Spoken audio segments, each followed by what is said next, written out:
परम सन्मानयोग गुरु रूप गुरु खालसा साध संगत जी, वाहिगुरु जी का खालसा वाहिगुरु जी की फतेह। श्री गुरु अर्जन देव जी का जस सुन के देशां विदेशां तो सिख आउंदे सन। विशेष भेटावां चढ़ा के गुर चरनां ते मत्था टेकदे सन। गुरु जी सब करामातां विच पूर्ण सन ਅਤੇ ਮੂੰਹ ਮੰਗੀਆਂ ਮੁਰਾਦਾਂ ਦਿੰਦੇ ਹਨ। ਆਨੰਦ ਦੇ ਦਾਤੇ ਹਨ, ਦੁੱਖਾਂ ਨੂੰ ਦੂਰ ਕਰ ਦਿੰਦੇ ਹਨ ਅਤੇ ਆਪਣੇ ਸੇਵਕਾਂ ਨੂੰ ਆਸ਼ੀਰਵਾਦ ਦਿੰਦੇ ਹਨ। ਗੁਰੂ ਜੀ ਆਪਣੇ ਸਿੱਖਾਂ ਦੇ ਜਮਾਂ ਦੇ ਭੈ ਨੂੰ ਦੂਰ ਕਰ ਦਿੰਦੇ ਹਨ, ਗੁਣਾਂ ਦੀ ਪੂੰਜੀ ਨੂੰ ਧਾਰਨ ਕਰਦੇ ਹਨ ਅਤੇ ਮੋਹ ਨੂੰ ਦੂਰ ਕਰਦੇ ਹਨ। ਦੂਰ ਦੂਰ ਤੋਂ ਸੰਗਤ ਆ ਕੇ ਗੁਰੂ ਜੀ ਨੂੰ ਮਿਲਦੀ ਸੀ ਅਤੇ ਕਈ ਪ੍ਰਕਾਰ ਦੇ ਪਦਾਰਥ ਅਤੇ ਧਨ अर्पण करती सी।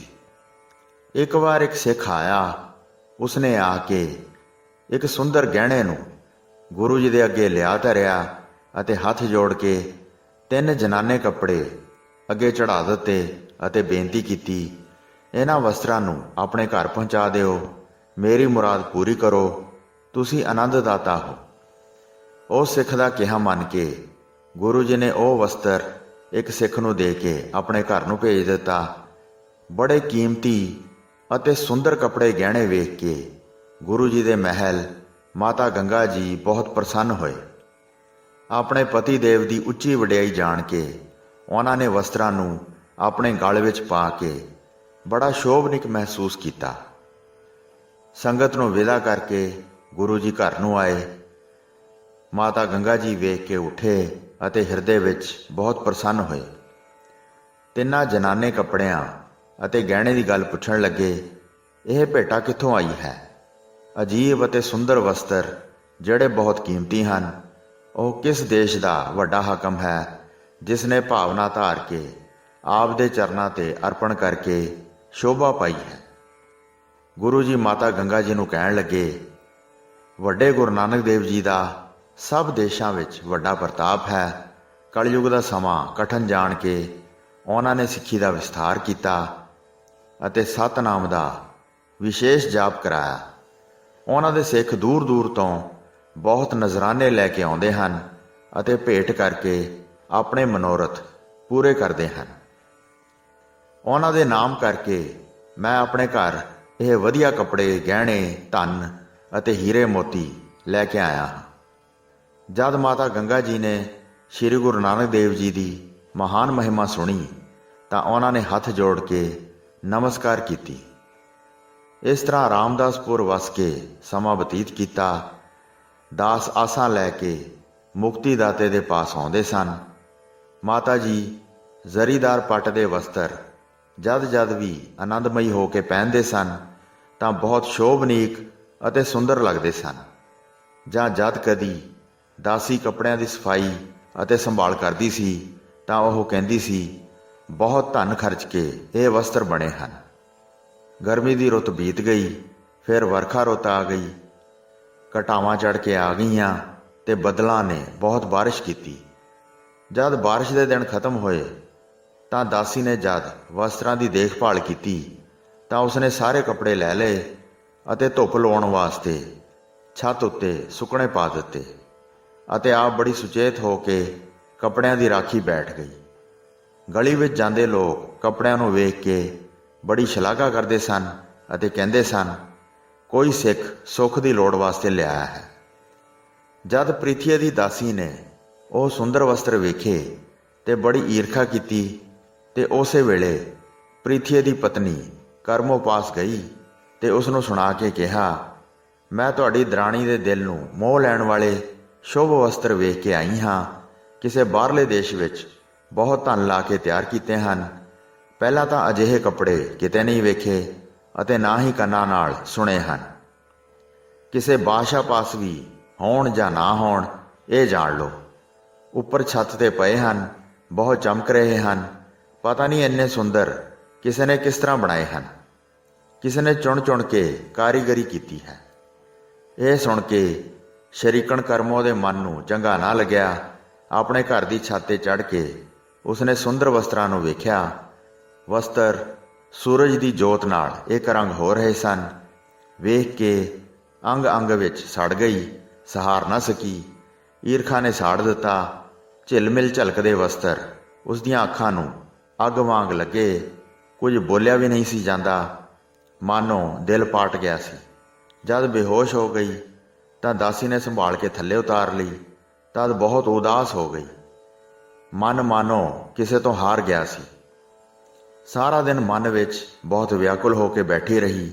ਰਾਤ ਪਈ ਜਾਣ ਕੇ ਪ੍ਰਿਥਿਆ ਘਰ ਆਇਆ।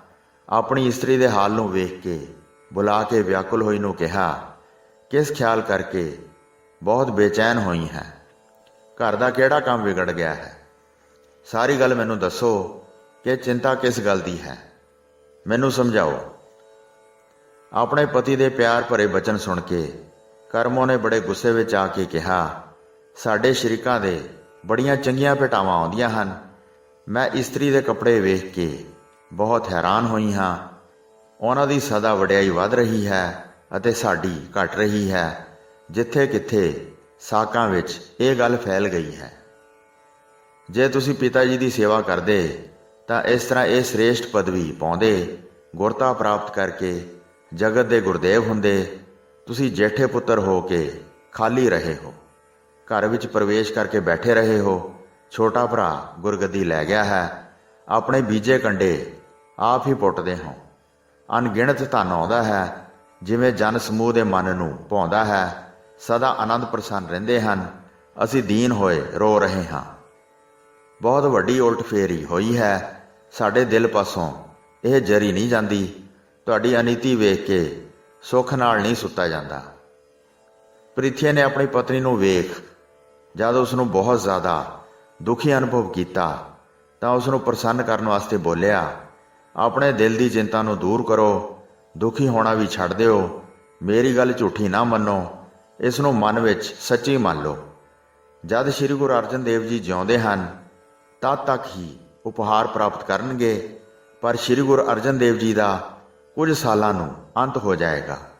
ਇਹਨਾਂ ਦੇ ਘਰ ਸਪੁੱਤਰ ਪੈਦਾ ਨਹੀਂ ਹੋਵੇਗਾ। ਉਹਨਾਂ ਦੇ ਅੰਤ ਬਾਅਦ ਸਾਡਾ ਭਲਾ ਹੋਵੇਗਾ ਤੇ ਅਸੀਂ ਹੀ ਮਹਾਨ ਗੁਰਿਆਈ ਪਦ ਨੂੰ ਪਾਵਾਂਗੇ। ਸਾਧ ਸੰਗਤ ਜੀ, ਗੁਰੂ ਜੀ ਦੀ ਵੰਸ਼ ਚੋਂ ਹੋਣ ਕਰਕੇ ਪ੍ਰਿਥੀ ਦੇ ਮੂੰਹ ਚੋਂ ਨਿਕਲੇ ਵਾਕ ਪੂਰੇ ਹੋਣੇ ਸਨ। ਪੁੱਤਰ ਦੀ ਖੁਸ਼ੀ ਬਿਨਾ ਜੋ ਉਸਨੇ ਘਰ ਦੁਰਲੱਭ ਅਤੇ ਕੀਮਤੀ ਵਸਤਾਂ ਭਰੀਆਂ ਹਨ, ਉਹਨਾਂ ਨੂੰ ਆਪਣੀਆਂ ਹੀ ਜਾਣੋ। ਹੋਰ ਕੋਈ ਮਾਲਕ ਇੱਥੇ ਬੈਠਾ ਨਹੀਂ ਹੈ ਜਿਹੜਾ ਇਹਨਾਂ ਵਸਤਾਂ ਨੂੰ ਸੰਭਾਲੇਗਾ। ਇਸ ਕਰਕੇ ਅਸੀਂ ਹੀ ਲਵਾਂਗੇ, ਹੋਰ ਕਿਸੇ ਨੂੰ ਨਹੀਂ ਦਿਆਂਗੇ। ਮੇਰੀ ਇਸ ਗੱਲ ਨੂੰ ਮੰਨੋ। ਪੁੱਤਰ ਦੀ ਦਾਤ ਬਗੈਰ ਇਹ ਸਾਰੇ ਪਦਾਰਥ ਅਕਾਰਤ ਹਨ। ਸਾਨੂੰ ਇਹ ਸਕਾਰਥ ਬਣਦੇ ਹਨ। ਇਸ ਤੱਥ ਨੂੰ ਸਮਝੋ। ਕੁਝ ਦਿਨ ਤੱਕ ਵਡਿਆਈ ਜਰੋ, ਉਹਨਾਂ ਨੂੰ ਵੇਖ ਕੇ ਸੜੋ ਨਾ। ਜੜ ਤੋਂ ਬਗੈਰ ਭਾਵ ਪੁੱਤਰ ਤੋਂ ਬਗੈਰ ਧਨ ਦੌਲਤ ਕਿਸ ਕੰਮ, ਉਹ ਤਾਂ ਬੇਗਾਨਾ ਹੈ। ਇਸ ਤਰ੍ਹਾਂ ਪ੍ਰਿਥੀਆ ਨੇ ਕਹਿ ਕੇ ਧੀਰਜ ਦਿੱਤਾ। ਸੁਚੇਤ ਰਹੋ ਤੇ ਚਿੰਤਾ ਨਾ ਕਰੋ। ਜਿਹੜੀ ਬੀਤ ਗਈ ਹੈ ਉਹ ਤਾਂ ਹੱਥ ਨਹੀਂ ਆਉਣੀ। ਪਿਛਲੀਆਂ ਗੱਲਾਂ ਨੂੰ ਯਾਦ ਨਾ ਕਰੀਏ। ਆਪਣੀ ਸੰਗਤ ਪਾਸੋਂ ਧਨ ਆਉਂਦਾ ਹੈ, ਉਸ ਨੂੰ ਖਰਚ ਕੇ ਸੁੰਦਰ ਪੱਟ ਦੇ ਕੱਪੜੇ ਬਣਾ ਲਓ। ਗਹਿਣਿਆਂ ਨੂੰ ਹੀਰੇ ਜਵਾਹਰਾਤ ਜੜਵਾ ਕੇ ਸੁੰਦਰ ਕੱਪੜੇ ਤੇ ਗਹਿਣੇ ਪਹਿਨੋ। ਇਸ ਤਰ੍ਹਾਂ ਇਤਿਆਦ ਕਹਿ ਕੇ ਆਪਣੀ ਇਸਤਰੀ ਦੇ ਦਿਲ ਨੂੰ ਪ੍ਰਸੰਨ ਕਰ ਦਿੱਤਾ। ਦੋਹਾਂ ਨੇ ਮਿਲ ਕੇ ਝੂਠੀ ਖੁਸ਼ੀ ਮਨਾਈ। ਆਪਣੇ ਦਿਲ ਵਿੱਚ ਇਹ ਗੱਲ ਨਿਸ਼ਚੈ ਰੂਪ ਵਿੱਚ ਮੰਨ ਲਈ। ਦੂਸਰੇ ਦਾ ਬੁਰਾ ਚਿਤਵ ਕੇ ਆਪਣੇ ਆਪ ਨੂੰ ਆਨੰਦਮਈ ਕਰ ਲਿਆ। ਪ੍ਰਭੂ ਸਦਾ ਇਸ ਦੇ ਉਲਟ ਹੀ ਕਰਦਾ ਹੈ। ਇਹ ਸਾਰੇ ਜਹਾਨ ਵਿੱਚ ਪ੍ਰਗਟ ਹੈ। ਪ੍ਰਿਥੀਆ ਦੀ ਦਾਸੀ ਨੇ ਪ੍ਰਿਥੀਆ ਤੇ ਕਰਮੋ ਦੀ ਸਾਰੀ ਗੱਲਬਾਤ ਸੁਣ ਲਈ। ਮਨ ਵਿੱਚ ਬਹੁਤ ਪ੍ਰਸੰਨ ਹੋਈ ਅਤੇ ਦਿਨ ਰਾਤ ਇਸ ਬਾਰੇ ਵਿਚਾਰ ਕਰਦੀ ਰਹਿੰਦੀ ਸੀ। ਸ੍ਰੀ ਗੁਰੂ ਅਰਜਨ ਦੇਵ ਜੀ ਦੀ ਇੱਕ ਬੜੀ ਬੁੱਧੀਵਾਨ ਦਾਸੀ ਸੀ। ਪ੍ਰਿਥੀਆ ਦੀ ਦਾਸੀ ਨੇ ਉਸ ਨੂੰ ਸਾਰਾ ਪ੍ਰਸੰਗ ਸੁਣਾ ਦਿੱਤਾ ਜਿਹੜਾ ਉਸਨੇ ਪ੍ਰਿਥੀਆ ਤੇ ਕਰਮੋ ਦੇ ਮੁਖ ਤੋਂ ਸੁਣਿਆ ਸੀ। ਪ੍ਰਿਥੀਆ ਨੇ ਆਪਣੀ ਇਸਤਰੀ ਪਾਸ ਗੁਰੂ ਅਰਜਨ ਦੇਵ ਜੀ ਤੇ ਕਿ ਉਹਨਾਂ ਦੇ ਘਰ ਪੁੱਤਰ ਜਨਮ ਨਹੀਂ ਲਵੇਗਾ, ਇਸ ਗੱਲ ਨੂੰ ਆਪਣੇ ਦਿਲ ਵਿੱਚ ਗੁਪਤ ਰੱਖੋ। ਇਹ ਵੀ ਕਿਹਾ ਹੈ ਕਿ ਜਦ ਗੁਰੂ ਜੀ ਜੋਤੀ ਜੋਤ ਸਮਾ ਜਾਣਗੇ ਤਾਂ ਉਹਨਾਂ ਦੇ ਸਾਰੇ ਪਦਾਰਥ ਅਸੀਂ ਹੀ ਲਵਾਂਗੇ। ਤਦ ਗੁਰਿਆਈ ਵੀ ਪ੍ਰਾਪਤ ਕਰਾਂਗੇ। ਤੁਸੀਂ ਕੋਈ ਚਿੰਤਾ ਨਾ ਕਰੋ। ਉਹਨਾਂ ਨੇ ਆਪਣੇ ਦਿਲ ਵਿੱਚ ਇਹ ਹੀ ਗੱਲ ਪੱਕੀ ਜਾਣੀ ਕਿ ਕਈ ਸਾਲ ਬੀਤ ਗਏ ਪਰ ਗੁਰੂ ਜੀ ਦੇ ਘਰ ਵਿੱਚ ਪੁੱਤਰ ਨੇ ਜਨਮ ਨਹੀਂ ਲਿਆ। ਇਸ ਲਈ ਗੁਰਗੱਦੀ ਅਤੇ ਘਰ-ਬਾਰ ਦਾ ਇਹ ਹੀ ਮਾਲਕ ਹੈ। ਗੁਰੂ ਜੀ ਦੀ ਦਾਸੀ ਨੇ ਜਦ ਇਹ ਗੱਲ ਸੁਣੀ ਤਾਂ ਅੱਖਾਂ ਵਿੱਚ ਹੰਝੂ ਭਰ ਕੇ ਇੰਜ ਬੋਲੀ, ਹੇ ਪ੍ਰਭੂ ਜੀ, ਗੁਰੂ ਜੀ ਦੇ ਘਰ ਪੁੱਤਰ ਦਿਓ, ਇਹਨਾਂ ਨੂੰ ਗੁਰਤਾ ਕਿਵੇਂ ਮਿਲ ਜਾਏਗੀ। ਦਾਸੀ ਨੇ ਕਿਹਾ, ਗੁਰੂ ਜੀ ਦਾ ਘਰ ਵਸਦਾ ਰਹੇਗਾ, ਇਹ ਉੱਜੜ ਕੇ ਜਗਤ ਵਿੱਚ ਰੁਲਦੇ ਫਿਰਨਗੇ। ਇਹਨਾਂ ਦੇ ਘਰ ਸੁੰਦਰ ਪੁੱਤਰ ਪੈਦਾ ਹੋਵੇਗਾ ਜਿਸ ਨੂੰ ਵੇਖ ਕੇ ਦੁਸ਼ਮਣ ਡਰਨਗੇ। ਦੋਵਾਂ ਦਾਸੀਆਂ ਨੇ ਮਿਲ ਕੇ ਇਸ ਤਰ੍ਹਾਂ ਆਪਣੇ ਆਪਣੇ ਪੱਖ ਦੀ ਗੱਲ ਕਹੀ। ਦੋਵੇਂ ਆਪਣੇ ਆਪਣੇ ਘਰ ਚਲੀਆਂ ਗਈਆਂ। ਆਪਣੇ ਹਿਰਦਿਆਂ ਵਿੱਚ ਉਹਨਾਂ ਨੇ ਚਿੰਤਾ ਧਾਰਨ ਕੀਤੀ ਹੋਈ ਸੀ। ਗੁਰੂ ਜੀ ਦੀ ਦਾਸੀ ਨੇ ਸ੍ਰੀ ਗੁਰੂ ਅਰਜਨ ਦੇਵ ਜੀ ਦੇ ਘਰ ਆ ਕੇ ਮਾਤਾ ਗੰਗਾ ਜੀ ਨੂੰ ਸਾਰੀ ਗੱਲਬਾਤ ਸੁਣਾ ਦਿੱਤੀ। ਜਦ ਮਾਤਾ ਗੰਗਾ ਜੀ ਨੇ ਇਹ ਪ੍ਰਸੰਗ ਸੁਣਿਆ ਤਾਂ ਤੁਰੰਤ ਉਹਨਾਂ ਦਾ ਦਿਲ ਟੁੱਟ ਗਿਆ। ਬੜੇ ਦੁਖੀ ਹੋ ਕੇ ਸਾਹ ਲੈ ਰਹੇ ਸੀ ਅਤੇ ਸਮਝਣ ਵਾਸਤੇ ਸੋਚਦੇ ਸਨ। ਪੁੱਤਰ ਨੂੰ ਪ੍ਰਾਪਤ ਕਰਕੇ ਬਹੁਤ ਆਨੰਦ ਪ੍ਰਾਪਤ ਹੁੰਦਾ ਹੈ। ਮੈਂ ਪੁੱਤਰਹੀਣ ਹਾਂ, ਇਹ ਕਹਿ ਕੇ ਹੰਝੂ ਕੇਰਦੇ ਸਨ। ਮੇਰੇ ਸ਼ਰੀਕ ਸਦਾ ਸਾਡੀ ਮੌਤ ਦੀ ਉਡੀਕ ਕਰਦੇ ਹਨ। ਉਹਨਾਂ ਦੀ ਪਤਨੀ ਸਾਰੇ ਪਦਾਰਥਾਂ ਦੀ ਲੋਚਨਾ ਕਰਦੀ ਹੈ। ਇਸ ਤਰ੍ਹਾਂ ਗਿਣਤੀਆਂ ਗਿਣ ਕੇ ਰਾਤ ਦਿਨ ਬੀਤਦੇ ਸਨ। ਚੰਗਾ ਖਾਣ ਪੀਣ ਅਤੇ ਗਹਿਣੇ ਕੱਪੜੇ ਪਾਉਣ ਦੀ ਰੁਚੀ ਖਤਮ ਹੋ ਗਈ ਸੀ। ਸਮਾਂ ਪਾ ਕੇ ਸਤਿਗੁਰੂ ਜੀ ਆਪਣੇ ਘਰ ਆਏ ਅਤੇ ਸ਼ਾਂਤ ਮਨ ਨਾਲ ਇੱਕ ਸੁੰਦਰ ਪਲੰਗ ਉੱਤੇ ਬਿਰਾਜ ਗਏ। ਉਹਨਾਂ ਨੂੰ ਵੇਖ ਕੇ ਮਾਤਾ ਗੰਗਾ ਜੀ ਉੱਠੇ ਅਤੇ ਗੁਰੂ ਜੀ ਦੇ ਨੇੜੇ ਹੋ ਕੇ ਹੱਥ ਜੋੜ ਕੇ ਖੜੇ ਹੋ ਗਏ ਅਤੇ ਪੁੱਤਰ ਪ੍ਰਾਪਤੀ ਦੀ ਬੇਨਤੀ ਸੁਣਾਈ। ਉੱਤਮ ਗ੍ਰਸਥ ਸੁੰਨੇ ਘਰ ਸਮਾਨ ਜਾਣੋ, ਜੇ ਪੁੱਤਰ ਪੈਦਾ ਹੋਵੇ ਤਾਂ ਇਹ ਦੀਪਕ ਵਾਂਗ ਹੈ ਜਿਸ ਨਾਲ ਸਾਰੇ ਘਰ ਵਿੱਚ ਪ੍ਰਕਾਸ਼ ਹੋ ਜਾਂਦਾ ਹੈ, ਨਹੀਂ ਤਾਂ ਸਾਰੇ ਹਨੇਰਾ ਹੀ ਹੁੰਦਾ ਹੈ। ਸਦਾ ਦੁੱਖ ਵਿੱਚ ਵਾਧਾ ਹੁੰਦਾ ਹੈ, ਲੋਕ ਪਰਲੋਕ ਵਿੱਚ ਸ਼ੋਭਾ ਪ੍ਰਾਪਤ ਨਹੀਂ ਹੁੰਦੀ। ਤੁਸੀਂ ਸਰਬ ਸਮਰੱਥ ਹੋ ਕਿ ਮੈਂ ਘੱਟ ਬੁੱਧੀ ਵਾਲੀ ਕੀ ਕਹਿ ਸਕਦੀ ਹਾਂ। ਆਪਣੇ ਮਨ ਦੇ ਦੁੱਖ ਨੂੰ ਮਹਾਦੀਨ ਹੋ ਕੇ ਸੁਣਾਉਂਦੀ ਹਾਂ। ਜਿਵੇਂ ਆਪ ਜੀ ਦੇ ਵੱਡੇ ਭਰਾ ਨੇ ਆਪਣੀ ਪਤਨੀ ਨੂੰ ਕਿਹਾ ਹੈ, ਉਹ ਤੁਸੀਂ ਵੀ ਸੁਣ ਲਓ। ਸਾਡੀ ਦਾਸੀ ਸਭ ਕੁਝ ਸੁਣ ਕੇ ਆਈ ਹੈ। ਕਹਿੰਦੀ ਹੈ, ਉਹ ਕਹਿੰਦੇ ਹਨ ਕਿ ਉਹਨਾਂ ਦੇ ਘਰ ਪੁੱਤਰ ਨਹੀਂ ਹੋਵੇਗਾ। ਪਿੱਛੋਂ ਮੈਂ ਗੁਰੂ ਬਣਾਂਗਾ। ਸਾਰੇ ਸੁਹਾਵਨੇ ਜੋ ਪਦਾਰਥ ਹਨ ਉਹ ਸਾਰੇ ਮੈਂ ਲੈ ਲਵਾਂਗਾ। ਮੈਨੂੰ ਬੜਾ ਦੁੱਖ ਹੋਇਆ ਹੈ, ਪੁੱਤਰ ਪੈਦਾ ਹੋਇਆ ਨਹੀਂ ਹੈ। ਸਾਰਿਆਂ ਦੇ ਸਿਰ ਤੇ ਮੌਤ ਹੈ ਅਤੇ ਜੱਗ ਵਿੱਚ ਕੋਈ ਸਥਿਰ ਨਹੀਂ ਰਹੇਗਾ। ਹਜ਼ਾਰਾਂ ਸਿੱਖਾਂ ਦੀਆਂ ਕਾਮਨਾਵਾਂ ਪੂਰੀਆਂ ਕਰਦੇ ਹੋ। ਧਨ ਪੁੱਤਰ ਆਦਿ ਸਾਰੇ ਸੁੱਖ ਦਿੰਦੇ ਹੋ। ਤੁਸੀਂ ਗੁਰੂ ਜੀ ਹੋ। ਆਪਣੇ ਘਰ ਵੀ ਇੱਕ ਪੁੱਤਰ ਦੀ ਦਾਤ ਬਖਸ਼ੋ ਜਿਹੜਾ ਅਨੇਕਾਂ ਦੁਸ਼ਮਣਾਂ ਨੂੰ ਮਾਰ ਕੇ ਸਾਡੀ ਵੰਸ਼ ਦਾ ਗਹਿਣਾ ਬਣੇ।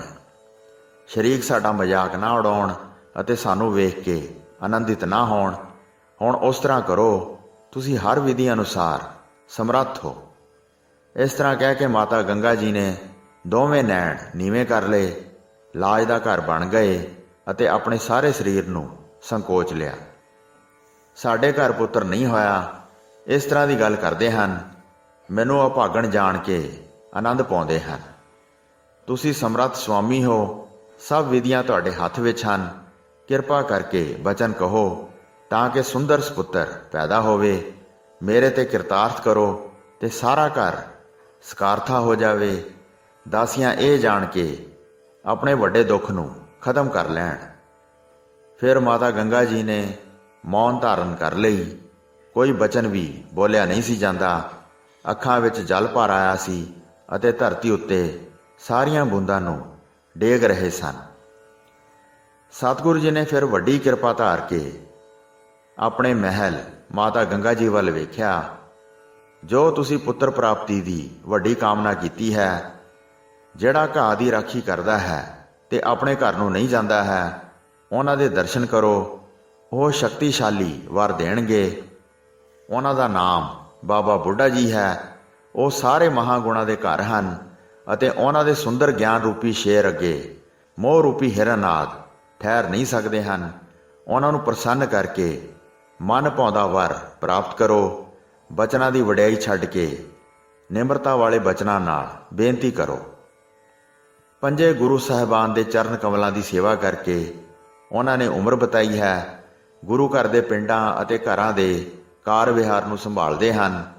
ਮਹਾ ਸਮਰੱਥ ਹਨ, ਜਿਸ ਦੇ ਵੀ ਮੱਥੇ ਤੇ ਹੱਥ ਧਰਦੇ ਹਨ, ਭਾਵ ਜਿਸ ਤੇ ਵੀ ਕਿਰਪਾ ਕਰਦੇ ਹਨ, ਉਸ ਦੇ ਸਾਰੇ ਦੁੱਖ ਦੂਰ ਹੋ ਜਾਂਦੇ ਹਨ ਅਤੇ ਮਨ ਦੀਆਂ ਚਿੰਤਾਵਾਂ ਖਤਮ ਹੋ ਜਾਂਦੀਆਂ ਹਨ।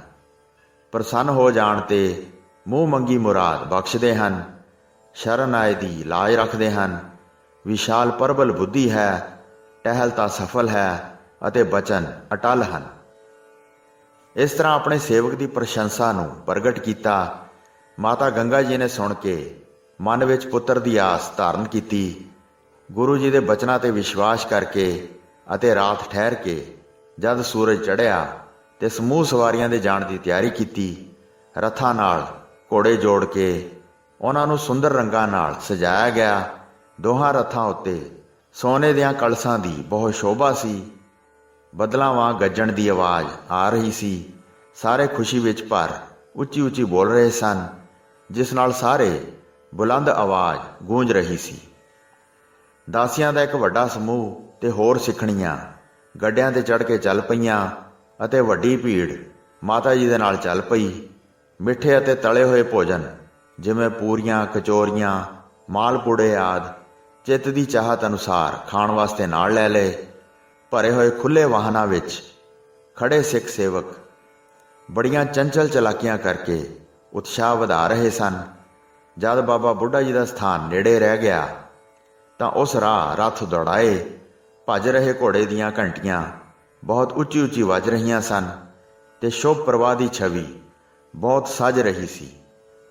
ਪਿੱਛੇ ਬਹਿਲਾਂ ਦਾ ਸਮੂਹ ਬਹੁਤ ਜ਼ੋਰ ਨਾਲ ਭੱਜਿਆ ਤੇ ਉਹਨਾਂ ਦੇ ਭੱਜਣ ਨਾਲ ਇੰਨੀ ਧੂੜ ਉੱਡੀ ਕਿ ਸਾਰੇ ਅਸਮਾਨ ਵਿੱਚ ਛਾ ਗਈ। ਘੁੰਗਰੂ ਉੱਚੀ ਉੱਚੀ ਖੜਕਦੇ ਸਨ। ਘੋੜਿਆਂ ਦੇ ਪੈਰਾਂ ਨਾਲ ਵੱਜੇ ਹੋਏ ਵੀ ਬਹੁਤ ਉੱਚੀ ਉੱਚੀ ਵੱਜ ਰਹੇ ਸਨ। ਰੱਥਾਂ ਤੇ ਬੈਲਾਂ ਦੇ ਪਹੀਆਂ ਦੀ ਆਵਾਜ਼ ਬਹੁਤ ਉੱਚੀ ਉੱਠਦੀ ਸੀ ਜਦ ਵਾਹਨਾਂ ਨੂੰ ਤੇਜ਼ ਰਫ਼ਤਾਰ ਨਾਲ ਭਜਾਉਂਦੇ ਸਨ। ਜੰਗਲ ਦੇ ਸ਼ੇਰ ਉੱਠ ਭੱਜੇ। ਸਾਰੇ ਪੰਛੀ ਚਾਰੇ ਪਾਸੇ ਉੱਡ ਕੇ ਚਲੇ ਗਏ ਅਤੇ ਜੰਗਲ ਦੇ ਹਿਰਨ ਡਰ ਕੇ ਭੱਜ ਉੱਠੇ। ਉਸ ਸਮੇਂ ਬਾਬਾ ਬੁੱਢਾ ਜੀ ਦੇ ਪਾਸ ਕੋਈ ਸੇਵਕ ਖਲੋਤਾ ਸੀ। ਬਾਬਾ ਬੁੱਢਾ ਜੀ ਨੇ ਪੁੱਛਿਆ, ਇਹ ਕੌਣ ਆ ਰਿਹਾ ਹੈ? ਜੰਗਲ ਦੇ ਸਾਰੇ ਜੀਵ ਡਰ ਕੇ ਵਿਆਕੁਲ ਹੋ ਗਏ ਹਨ। ਉਸ ਪੁਰਸ਼ ਨੇ ਪਹਿਚਾਣ ਕੇ ਬਾਬਾ ਬੁੱਢਾ ਜੀ ਨੂੰ ਕਿਹਾ, ਇਸ ਪਾਸੇ ਗੁਰੂ ਜੀ ਦੇ ਵਾਹਨ ਆ ਰਹੇ ਹਨ। ਮਨੁੱਖਾਂ ਦੀ ਬਹੁਤ ਭੀੜ ਹੈ। ਰੱਥਾਂ ਨੂੰ ਘੋੜੇ ਜੁੱਤੇ ਹੋਏ ਹਨ। ਉਹਨਾਂ ਦੇ ਭੱਜਣ ਨਾਲ ਰੱਥਾਂ ਤੇ ਬੈਲਾਂ ਦੇ ਪਹੀਆਂ ਦਾ ਬਹੁਤ ਉੱਚੀ ਸ਼ੋਰ ਹੋ ਰਿਹਾ ਹੈ। ਜਦ ਬਾਬਾ ਬੁੱਢਾ ਜੀ ਨੇ ਇਹ ਸ਼ਬਦ ਸੁਣੇ ਤਾਂ ਬਾਬਾ ਬੁੱਢਾ ਜੀ ਨੇ ਫਿਰ ਕਿਹਾ, ਰਾਮਦਾਸਪੁਰੇ ਐਸਾ ਸ਼ੋਰ ਕਿਸ ਨੇ ਕੀਤਾ ਹੈ? ਇੰਨੀ ਆਵਾਜ਼ ਕਰਕੇ ਇਹ ਸਾਰੇ ਮਨੁੱਖ ਭਾਜੜ ਪਾ ਕੇ ਇਹਨਾਂ ਸਭ ਮਨੁੱਖਾਂ ਨੂੰ ਕਿੱਥੇ ਲੈ ਕੇ ਚੱਲੇ ਹਨ? ਇਸ ਤਰ੍ਹਾਂ ਕਹਿ ਕੇ ਫਿਰ ਉਹਨਾਂ ਵੱਲ ਵੇਖਣ ਲੱਗੇ। ਇੰਨੇ ਚਿਰ ਵਿੱਚ ਸਾਰੇ ਵਾਹਨਾਂ ਨੂੰ ਛੱਡ ਕੇ ਬਾਬਾ ਬੁੱਢਾ ਜੀ ਦੇ ਨੇੜੇ ਆ ਗਏ। ਮਾਤਾ ਗੰਗਾ ਜੀ ਨੇ ਆਪਣੇ ਨਾਲ ਦਾਸੀਆਂ ਨੂੰ ਅੱਗੇ ਕੀਤਾ ਅਤੇ ਨਮਸਕਾਰ ਕਰਕੇ ਪਕਵਾਨ ਬਾਬਾ ਬੁੱਢਾ ਜੀ ਦੇ ਅੱਗੇ ਰੱਖ ਦਿੱਤੇ।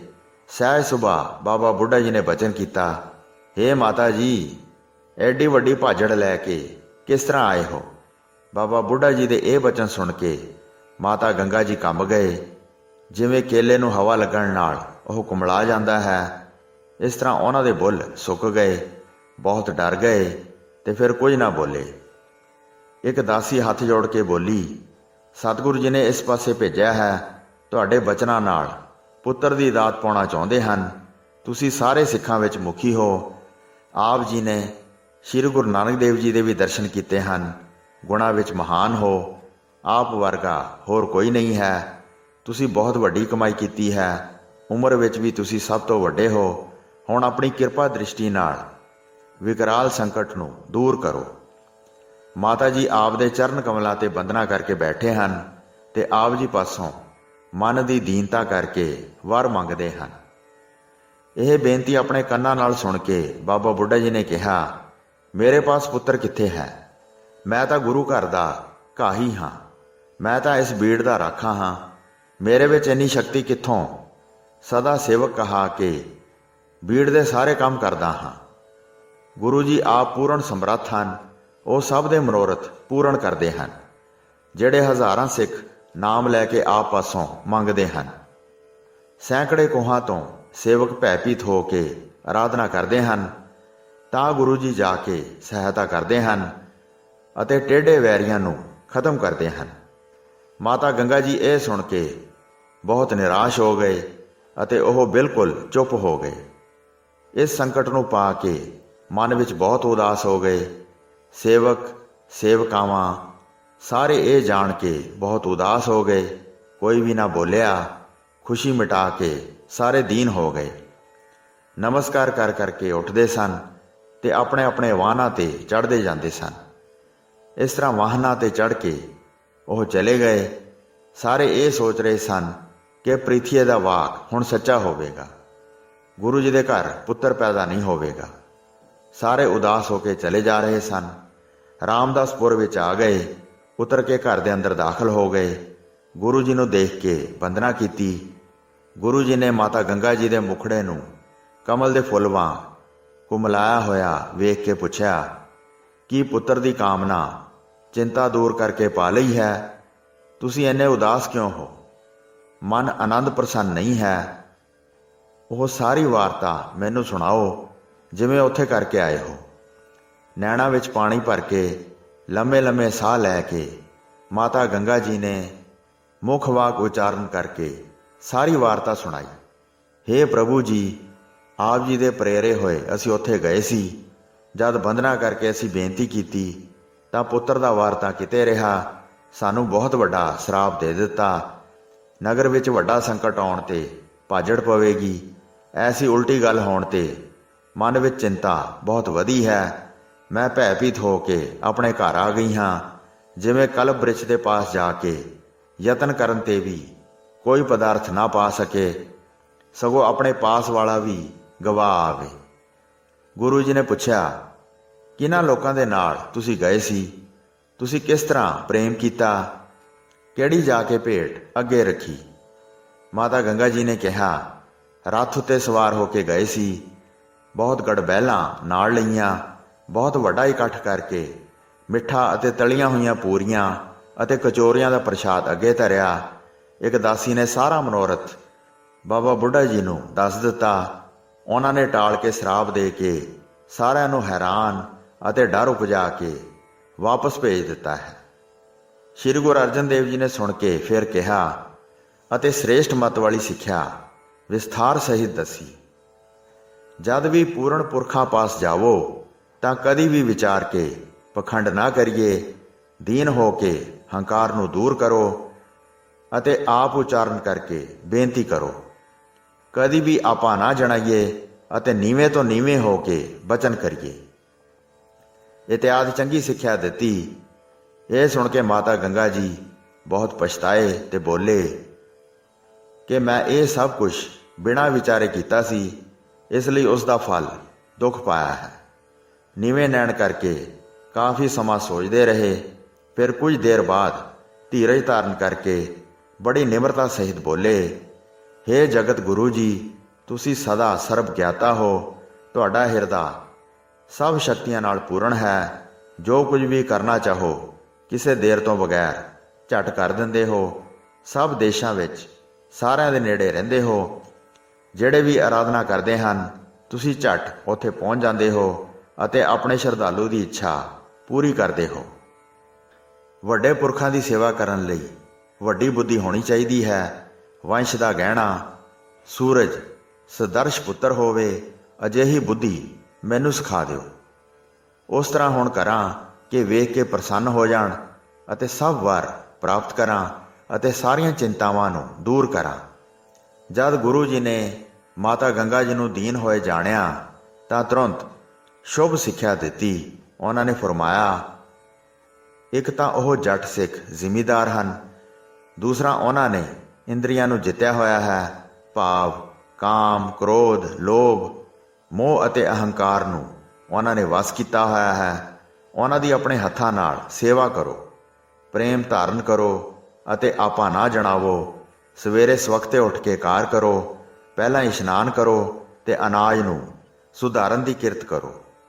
ਅੱਧੇ ਛੋਲੇ ਲਵੋ ਅਤੇ ਅੱਧੀ ਕਣਕ ਲੈ ਕੇ ਉਹਨਾਂ ਨੂੰ ਰਲਾ ਕੇ ਆਪ ਚੱਕੀ ਵਿੱਚ ਪੀਸੋ ਅਤੇ ਫਿਰ ਆਪਣੇ ਹੱਥਾਂ ਨਾਲ ਪਕਾਓ। ਲੂਣ ਵਾਲੇ ਮੋਟੇ ਰੋਟ ਬਣਾਓ, ਉਹਨਾਂ ਉੱਤੇ ਬਹੁਤ ਘਿਓ ਪਾਓ, ਦਹੀਂ ਨੂੰ ਰਿੜਕ ਕੇ ਥੋੜ੍ਹਾ ਵਿੱਚ ਜਲ ਪਾਓ, ਸੰਘਣੀ ਲੱਸੀ ਥੋੜ੍ਹੀ ਖੱਟੀ ਹੋਵੇ, ਧੁੱਪ ਦੇ ਕੇ ਉਸ ਨੂੰ ਬਰਤਨ ਵਿੱਚ ਪਾ ਲਓ। ਫਿਰ 2-3 ਮੋਟੇ ਗੰਢੇ ਮੰਗਵਾ ਲਓ।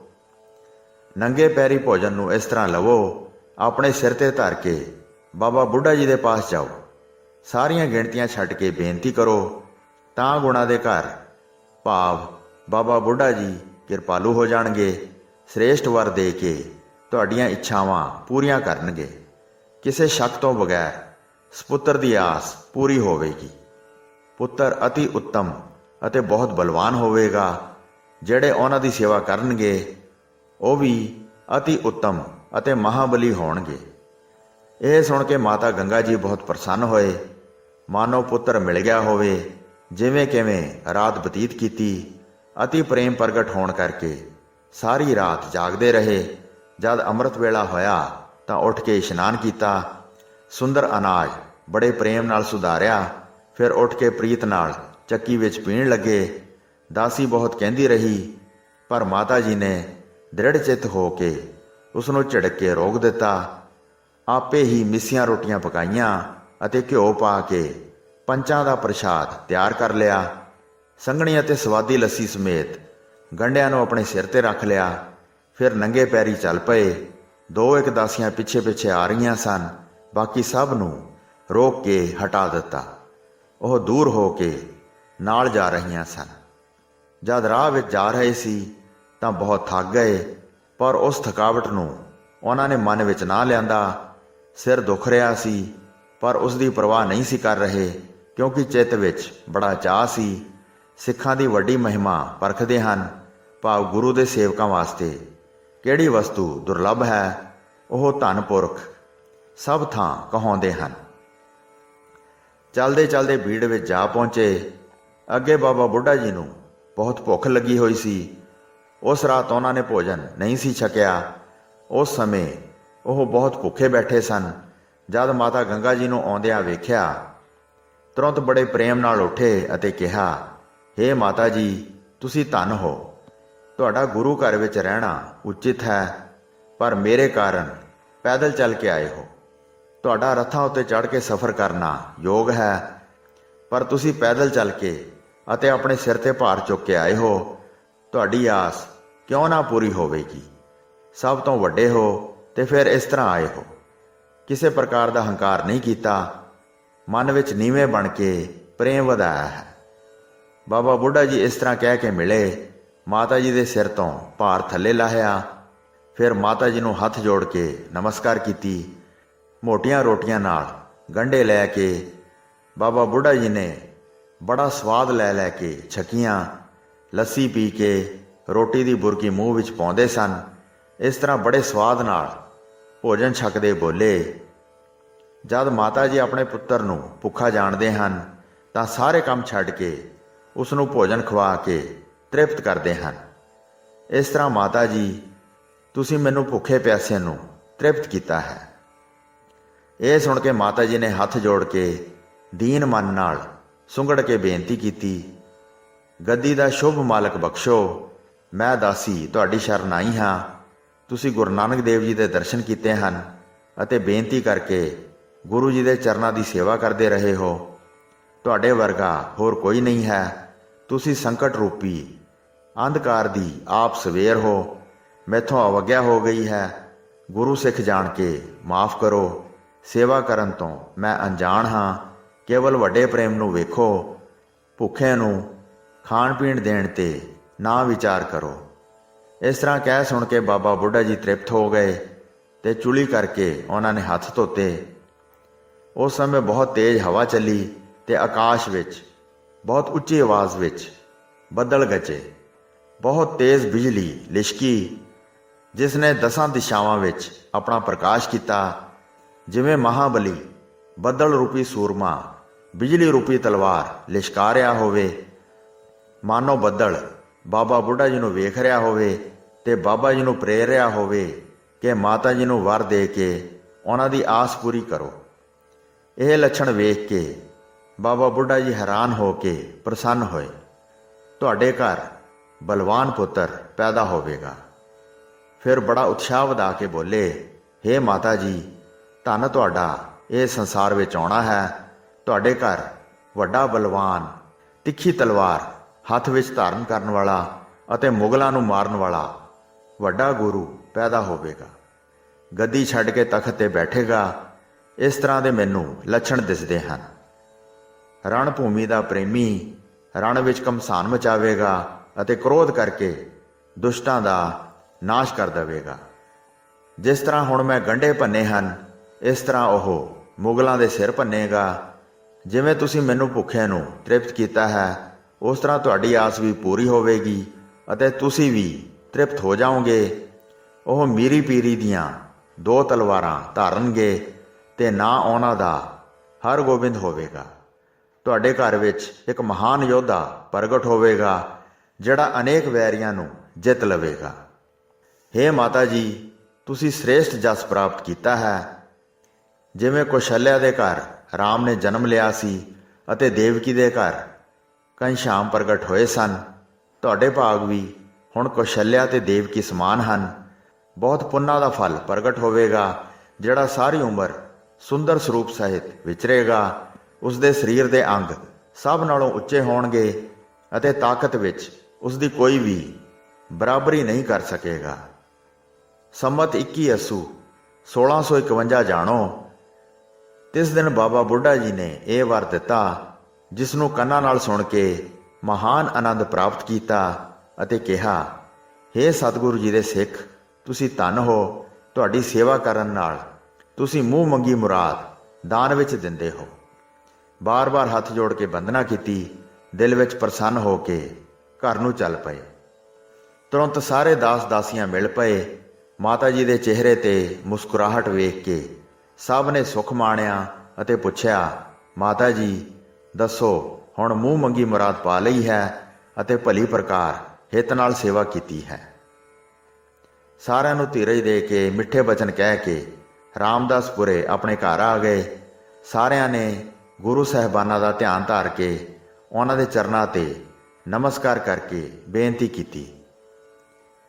ਜਿਸ ਦਿਨ ਮਾਤਾ ਗੰਗਾ ਜੀ ਨੇ ਪੁੱਤਰ ਦਾ ਵਰ ਪ੍ਰਾਪਤ ਕੀਤਾ, ਉਸ ਦਿਨ ਜਿਸ ਕਿਸੇ ਨੂੰ ਵੀ ਪੁੱਤਰ ਦੀ ਕਾਮਨਾ ਹੋਵੇ ਤਾਂ ਉਹ ਇਸ ਤਰ੍ਹਾਂ ਕਰੇ। ਉਸ ਤਰ੍ਹਾਂ ਦਾ ਭੋਜਨ ਤਿਆਰ ਕਰਕੇ ਉਸ ਸਥਾਨ ਤੇ ਪਹੁੰਚੇ ਅਤੇ ਹਿਰਦੇ ਵਿੱਚ ਬਾਬਾ ਬੁੱਢਾ ਜੀ ਦਾ ਧਿਆਨ ਧਾਰਨ ਕਰੇ। ਅਰਦਾਸ ਕਰਕੇ ਭੋਜਨ ਨੂੰ ਵੰਡ ਦੇਵੇ ਅਤੇ ਆਪਣੇ ਹੱਥਾਂ ਨਾਲ ਸਭ ਸੇਵਾ ਕਰੇ। ਪੁੱਤਰ ਦੀ ਇੱਛਾ ਵਾਲੇ ਨੂੰ ਪੁੱਤਰ ਮਿਲਦਾ ਹੈ। ਹੁਣ ਤੱਕ ਉਹ ਸਥਾਨ ਫਲਦਾਇਕ ਹੈ। ਇਹ ਸਥਾਨ ਗੁਰਦੁਆਰਾ ਬਾਬਾ ਬੁੱਢਾ ਜੀ ਦੀ ਭੀੜ ਹੈ। ਹਰ ਸੰਗਰਾਂਦ ਨੂੰ ਇੱਥੇ ਬੜਾ ਮੇਲਾ ਲੱਗਦਾ ਹੈ। ਜਿਨ੍ਹਾਂ ਸੇਵਕਾਂ ਨੂੰ ਪੁੱਤਰ ਦੀ ਦਾਤ ਮਿਲਦੀ ਹੈ, ਉਹ ਆਪਣੇ ਪੁੱਤਰਾਂ ਨੂੰ ਮੱਥਾ ਟਿਕਾਉਣ ਵਾਸਤੇ ਜਾਂਦੇ ਹਨ। ਸ੍ਰੀ ਗੁਰੂ ਅਰਜਨ ਦੇਵ ਜੀ ਸੁਣ ਕੇ ਬਹੁਤ ਪ੍ਰਸੰਨ ਹੋਏ ਅਤੇ ਸੰਤਾਂ ਦੀ ਮਹਿਮਾ ਉਚਾਰਨ ਕੀਤੀ। ਸੁੱਕੇ ਹੋਏ ਸਥਾਨ ਪਲਾਂ ਵਿੱਚ ਜਲ ਨਾਲ ਭਰ ਦਿੰਦੇ ਹਨ ਅਤੇ ਪਾਣੀ ਨਾਲ ਭਰੇ ਸਥਾਨਾਂ ਨੂੰ ਇੱਕ ਵਾਰ ਕਹਿਣ ਨਾਲ ਖੁਸ਼ਕ ਕਰ ਦਿੰਦੇ ਹਨ। ਗਰੀਬ ਤੋਂ ਰਾਜਾ ਬਣਾ ਦਿੰਦੇ ਹਨ ਅਤੇ ਰਾਜੇ ਤੋਂ ਗਰੀਬ ਬਣਾ ਦਿੰਦੇ ਹਨ। ਮਰੇ ਹੋਏ ਨੂੰ ਜਿਉਂਦਾ ਕਰ ਦਿੰਦੇ ਹਨ ਅਤੇ ਜਿਉਂਦੇ ਨੂੰ ਮਾਰ ਦਿੰਦੇ ਹਨ। ਜਿਹੜਾ ਚੱਲ ਨਹੀਂ ਸਕਦਾ ਉਸ ਨੂੰ ਚੱਲਣ ਵਾਲਾ ਕਰ ਦਿੰਦੇ ਹਨ ਅਤੇ ਜਿਹੜਾ ਚੱਲਦਾ ਹੈ ਉਸ ਨੂੰ ਖੜਾ ਕਰ ਦਿੰਦੇ ਹਨ। ਸੰਤਾਂ ਦੇ ਬਚਨ ਅਮਿੱਟ ਹਨ। ਇਹ ਸੰਸਾਰ ਵਿੱਚ ਪ੍ਰਗਟ ਹੈ। ਕੋਈ ਵੀ ਸੰਤਾਂ ਦਾ ਅੰਤ ਨਹੀਂ ਪਾ ਸਕਦਾ। ਦੇਵਤੇ, ਮਨੁੱਖ ਅਤੇ ਦੈਂਤ ਸਾਰੇ ਅੰਤ ਪਾਉਂਦੇ ਹਾਰ ਜਾਂਦੇ ਹਨ। ਸੰਤ ਦੇ ਹੁਕਮ ਨੂੰ ਕੋਈ ਵੀ ਫੇਰ ਨਹੀਂ ਸਕਦਾ। ਸਾਰੇ ਅਦਬ ਨਾਲ ਸਿਰ ਨਿਵਾਉਂਦੇ ਹਨ। ਬਾਬਾ ਬੁੱਢਾ ਸਾਹਿਬ ਤਪ ਦੀ ਮੂਰਤ ਹਨ। ਆਤਮ ਗਿਆਨੀ ਅਤੇ ਸਮੂਹ ਗੁਣਾਂ ਵਾਲੇ ਹਨ। ਜਿਹੜੇ ਵੀ ਉਹਨਾਂ ਦੀ ਸੇਵਾ ਕਰਦੇ ਹਨ, ਉਹ ਮੂੰਹ ਮੰਗੀ ਮੁਰਾਦ ਪਾਉਂਦੇ ਹਨ ਅਤੇ ਦੁੱਖ ਦਲਿੱਦਰ ਦੇ ਦਵੰਦ ਨੂੰ ਦੂਰ ਕਰਵਾ ਲੈਂਦੇ ਹਨ। ਸ੍ਰੀ ਗੁਰੂ ਅਰਜਨ ਦੇਵ ਜੀ ਨੇ ਇਸ ਤਰ੍ਹਾਂ ਆਪਣੇ ਮੁਖ ਨਾਲ ਬਾਬਾ ਬੁੱਢਾ ਜੀ ਦੇ ਗੁਣ ਵਰਣਨ ਕੀਤੇ। ਮਾਤਾ ਗੰਗਾ ਜੀ ਨੇ ਸੁਣ ਕੇ ਬੰਦਨਾ ਕੀਤੀ ਅਤੇ ਕਿਹਾ, ਧੰਨ ਨਿਸ਼ਪਾਪ ਸਿੱਖ ਹਨ। ਵਾਹਿਗੁਰੂ ਜੀ ਕਾ ਖਾਲਸਾ, ਵਾਹਿਗੁਰੂ ਜੀ ਕੀ ਫਤਿਹ।